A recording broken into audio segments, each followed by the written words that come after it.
Hello and good morning, my lovely little followers. This is Nadia Queens coming at you today with another really hot debate. Today, let's cover a topic that has top news headlines for a few days now, the Icarus Expedition. Now, I know what you're thinking, but Nadia, the Icarus Expedition is old news. Everyone knows what went on. And yeah, for the most part it is.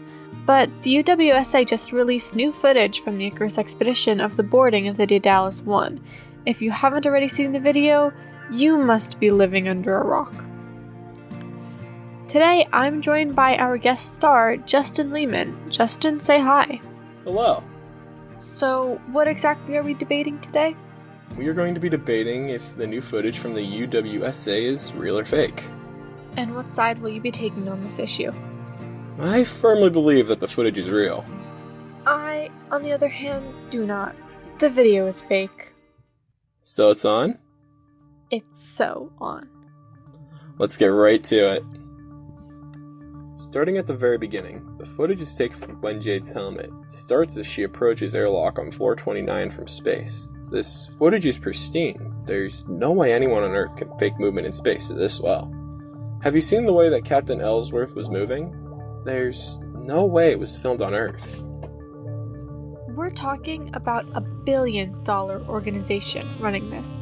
They could have easily taken footage from a previous spacewalk. We never see Captain Ellsworth's face in this pic, meaning that it could be any other astronaut performing maintenance that Soosa's just passing off as Ellsworth.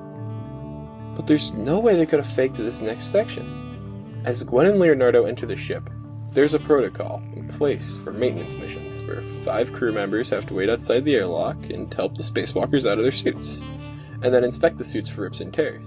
As Gwen and Leo enter the ship, there's no one there. The lack of typical protocol indicated that this wasn't a normal maintenance mission. Look at the inside of the ship. Yeah, it matches the blueprints of Daedalus I. Not if you look at Captain Griffin's tour of the ship that he released in his training. The ship had some furniture that wasn't in the public blueprints. Look again at the inside of that ship. There's nothing extra. Exactly. The ship is missing all furnishing. It's filmed aboard the unfinished Daedalus III here on Earth, not the Daedalus I. No way. Maybe someone just moved the furniture somewhere else. Yeah, where? I don't know. Maybe they're using them for parts. Or they needed to make a makeshift ladder out of furniture somewhere. Or it's the Daedalus III. Did the Daedalus III even get that far in construction? I thought they stopped almost right after they started. This could just be one floor without the rest of the ship being finished. They didn't need the entire 300-floor ship to film just one floor. No, I'm not buying it. I don't think they just built an entire floor just to film a fake video. Okay, but then look around as they explore. The ship is pristine. Maybe even too pristine for something that people actually lived in. Anyone can clean. The crew had procedures to keep the ship as clean as possible. You don't want to live on a dirty ship for the rest of your life. Besides, I can disprove this with the next few minutes of footage. They head downstairs to get to floor 3, and you can clearly see them descending the staircases. You're telling me that UWSA built 27 sets of stairs for this? Video editing is quite powerful these days. Not powerful enough. And what about floor 3 itself? It's covered in blood. There's no way that it's staged. It would take far too much work and a ridiculous amount of blood. Pig's blood. Duh. What about Leonardo's line? Looks like they collected 10 queens into a room and had them smash their heads against each other instead of the wall.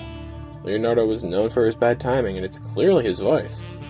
Once again, the camera never really gives us a good shot of Leonardo's face. It could have easily been an actor, and anyone can write up a dumb line that he would say. How about Gwen's performance? She's obviously scared. Since she believed her little sister was on the ship, I find it hard to believe that an actor could capture such kind of fear. Actors can capture anything these days. Besides, you only have to see the next moment to see some bad acting. When a small girl comes out of the wall panels, Gwen starts yelling at her, even though the girl is her sister, Anastasia. Don't you think Gwen would be happy to see her, not upset? Gwen had anger issues. Everyone who spoke to her knew that. It was a burst of emotions that she released as anger. Besides, they hug right after she's done screaming. Wouldn't Anastasia be thrilled to see her sister? Instead, she just pushes her away. Seems pretty fake to me. You can hear someone coming in the audio. Anastasia pushed her sister away to protect her, not because she was angry at her. Alright, because Anastasia pushes Gwen and Leonardo into the wall, which, according to the blueprints, was not large enough to squeeze a person inside. The blueprints hid maintenance tunnels that ran throughout the ship. They also lied about the width of these areas in the walls. Leo and Gwen could have easily fit. Even so, in walks the biggest plot hole in the entire story. Enter James Gates. Why is he a plot hole? I have some audio recordings for this. Listen to the recording of Gates month 4 of the Daedalus I expedition. Congrats on your promotion. I'm not happy about it, Commander. The job should be yours. You're far better suited to do it than I am. And here's a recording of Gates in this footage. What are you doing here, Anastasia? You usually keep on the top floors. I wanted to remind myself why I hate you. Come on, I'm your old pal. Don't look at me like that. You're not James. You can't lie to me. If only I had gotten Griffin, then maybe you stay out of my way. His voice is completely different. It's clear that the UWSA was just lazy while picking out an actor for this one. No, because even Anastasia points this out. He's not himself anymore. Something in space changed him. Ha, that's a good one. Like what? Aliens? Nonsense.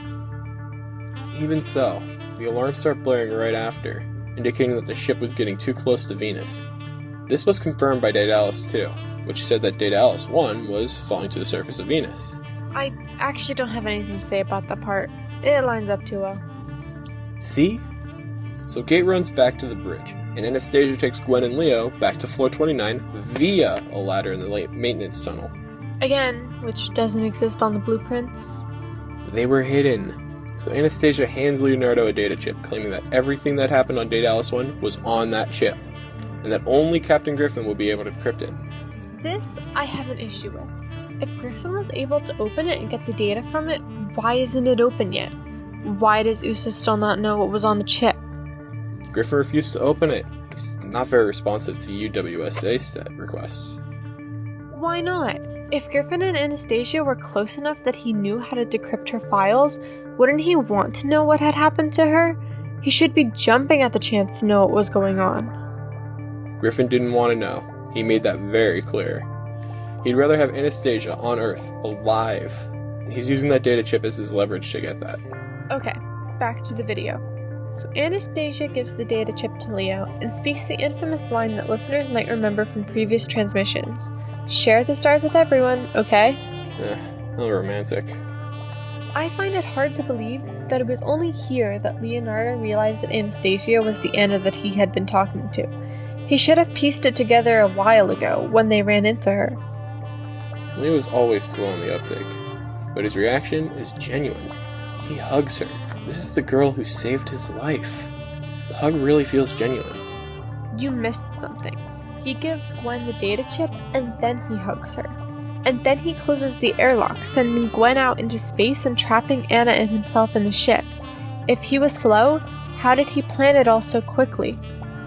He's only slow at figuring things out, not reacting. His monthly skill checks show that his reaction time is unparalleled.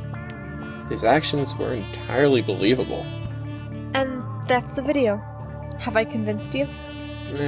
While your points are valid, I'm still standing by the belief that this footage is real.